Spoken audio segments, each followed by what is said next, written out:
I may say some things that are controversial in this room, so just bear with me, and in the end you can all climb over your desks and lynch me. No, because I'll be very happy to, to answer whatever questions or challenges you have. At first, Emily had asked me to come and talk about the proliferation of laws about sex offenders and whether or not they work. So I'm going to actually start my talk with a bit about that, and then I'm going to try to delve deeper into why we have these laws in the first place. In the harsh U.S. criminal justice system, the treatment of sex offenders stands out for being extraordinarily harsh. People convicted, for instance, of possession of child pornography, which could be a picture of a 17-year-old person with her clothes on, can get a longer sentence than murderers. At the end of a sentence, a sex offender can be civilly committed, that is, put into a psychiatric lockup with no due process and no definite date of release. Once they're out of prison, sex offenders have to register on sex offender registries. I'm sure you've all seen these. There are now 750,000 people in the United States on sex offender registries, and the numbers are just galloping by thousands every year. These registrants include everyone from sadistic serial rapists to people who have urinated on a tree. And it's hard to tell on the registry sometimes what a person did and how serious his crime was. Since 2006, the federal government has required that offenders as young as 14 be put on the registry. And that's a lot. It turns out that about 25% of people on the registry or of sex offenders are 14 or under, or 18 or under, and the average age is 14.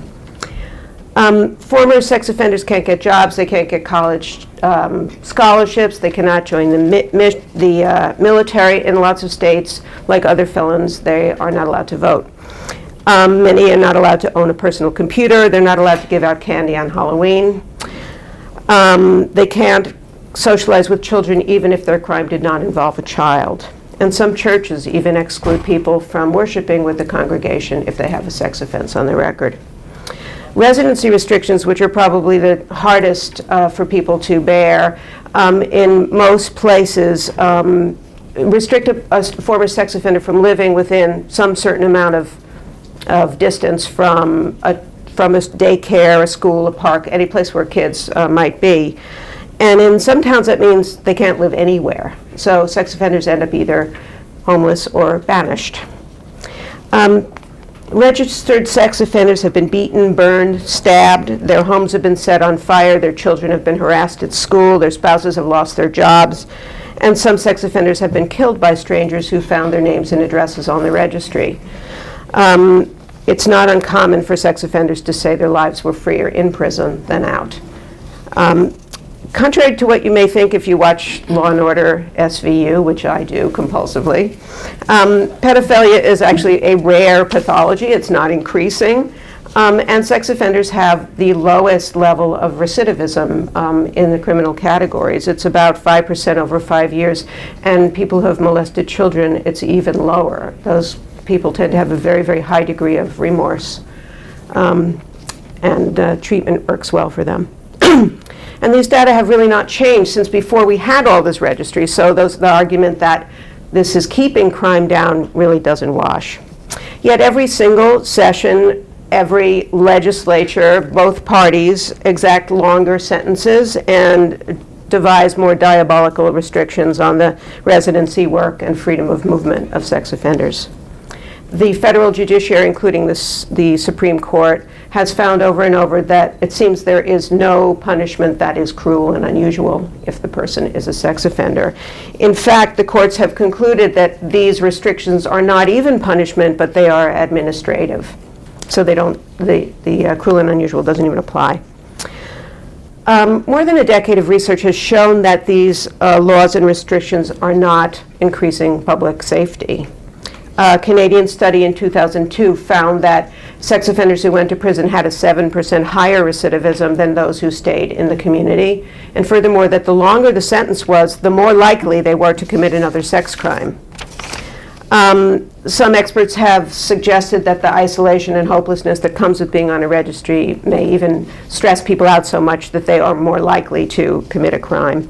But the main thing is that these residency restrictions and community notification don't do much, because the vast majority of sexual abuse happens within the home or by people who the child knows, often their own family.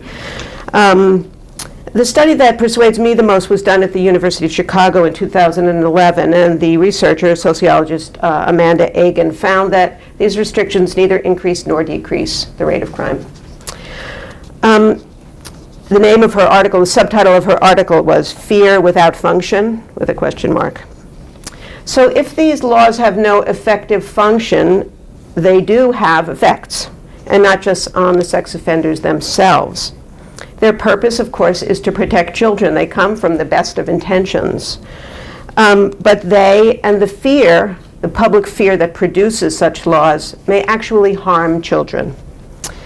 If we're not really protecting children, what are we protecting?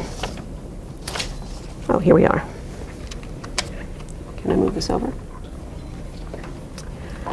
Okay. So you have to move the slide.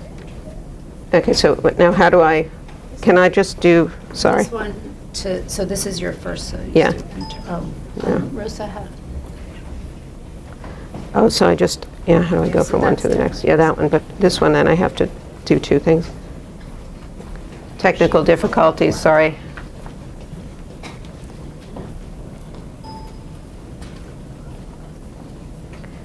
So how do I get to the next one? Okay, so I have to do two clicks at the same time. Okay. Okay. In 1885, a series of articles, this is W.T. Stead, he was the publisher of the Pall Mall Gazette. In 1885, this man published in his newspaper in London a shocking series about terrible things happening in the city. It was called The Maiden Tribute of Modern Babylon, and it reported on a black market in so-called white slavery, in which virgin girls were being sold by their mothers to wicked neighborhood procuresses, who in turn were prostituting them to eager, quote, gentlemen. In the climax of the series, W.T. Stead himself easily purchased a virgin for £5.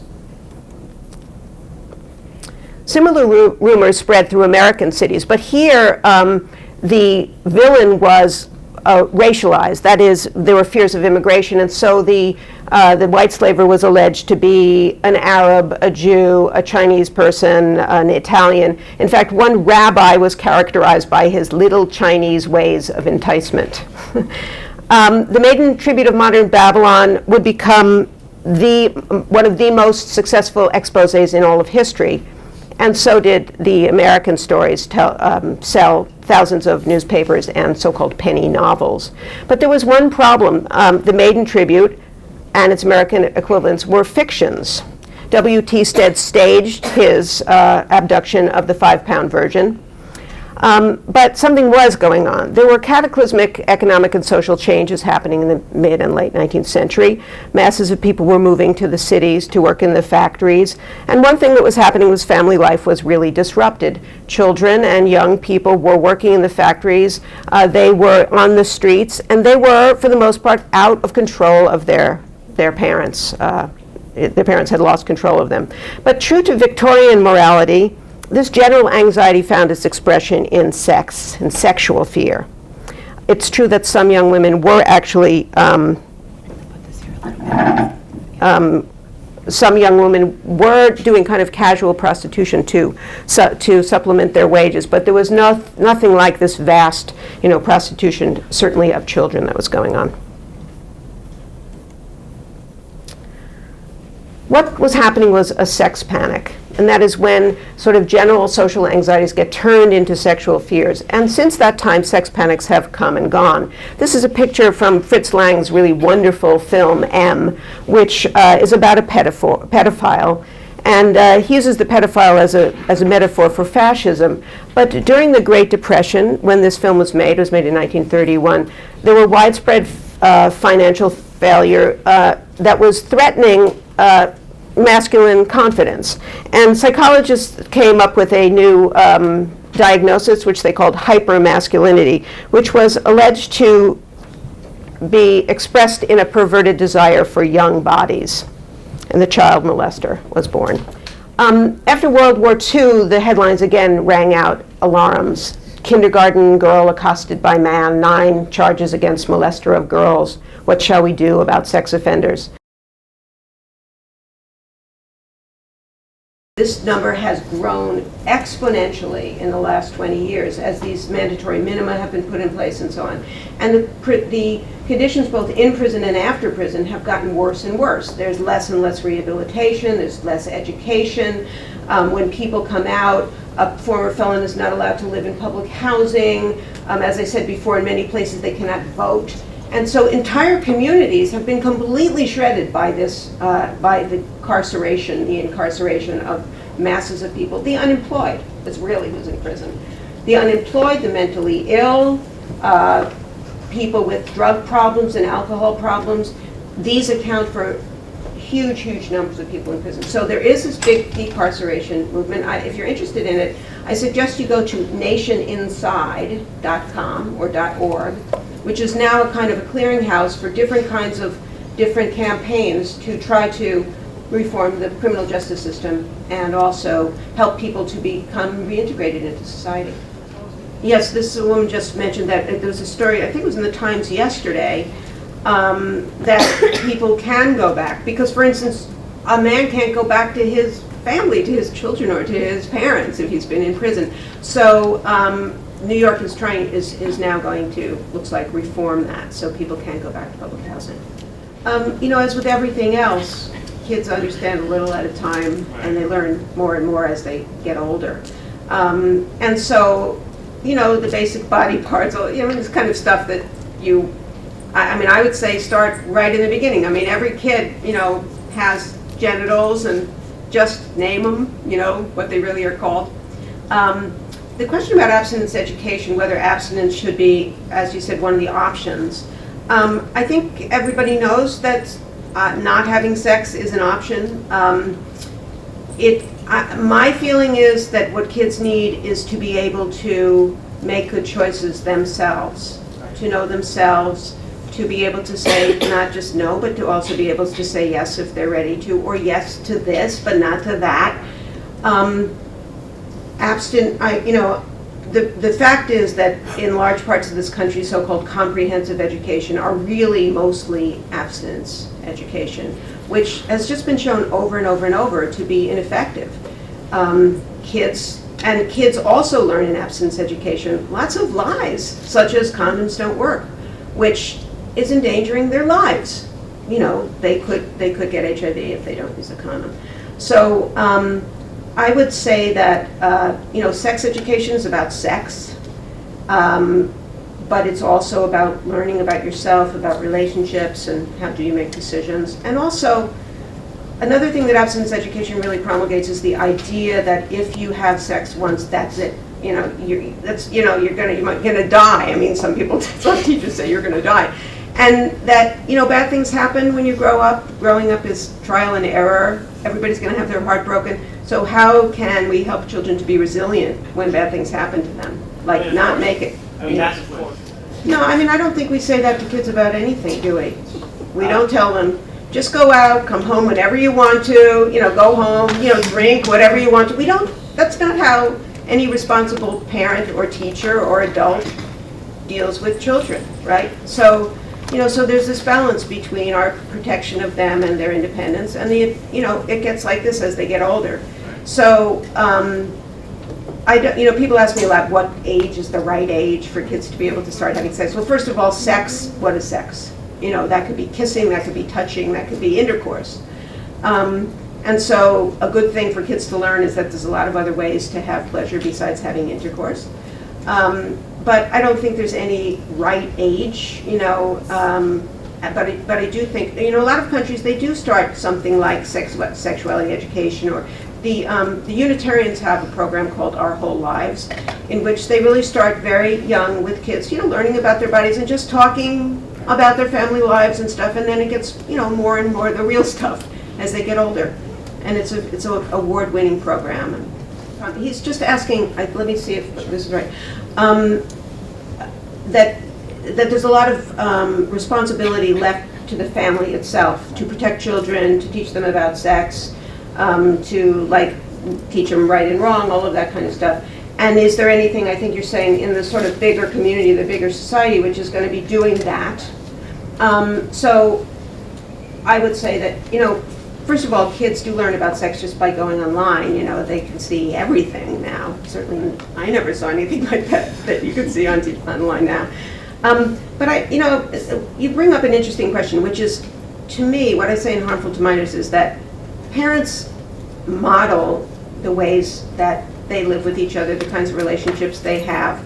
But when it comes to the real thing, to the nitty-gritty of sex, parents may be the worst sex educators that there possibly are. Every parent feels that they're not doing it well enough, and the reason is you really don't want to talk to your kids about sex, and after a certain age, they don't want to talk to you about it. And this is why we have, I remember I talked to a South African woman, and she said, well, the aunties do it. So the aunties are and here the aunties are the sex educators, the teachers, the aunts. I mean, I talked to my niece about sex, and I'm her, you know, I'm not her mother, so there's just one step removed. So I do think that it is the community's, the state's responsibility, really, to give kids sex education, because a lot of parents don't do it, or they're very punitive to kids, or they're just not paying attention at all. I mean, we can't, you know, some kids don't have good families, right? We cannot abandon them. Every state has its own standard about sex education. Some don't have any. New York State has a comprehensive sexuality education that is mandated, but it's not that much. I mean, I don't know how many days of sex ed, you know, they get 10 days or something like that, and it starts pretty late, often. So there's like a kind of movement in many schools to do it earlier, because a lot of kids are having sex when, you know, 12, 13 years old, and so you got to jump in there and do something about it. So no, and this, of course, as you can imagine, is a subject of huge dispute, huge. In Texas, for instance, Texas purchases the most textbooks of any state, and so they have extremely conservative school boards, and they are now kind of determining what everybody else gets in their textbooks. So, Thank you. yeah. Thank you so much, Judith. That was so interesting.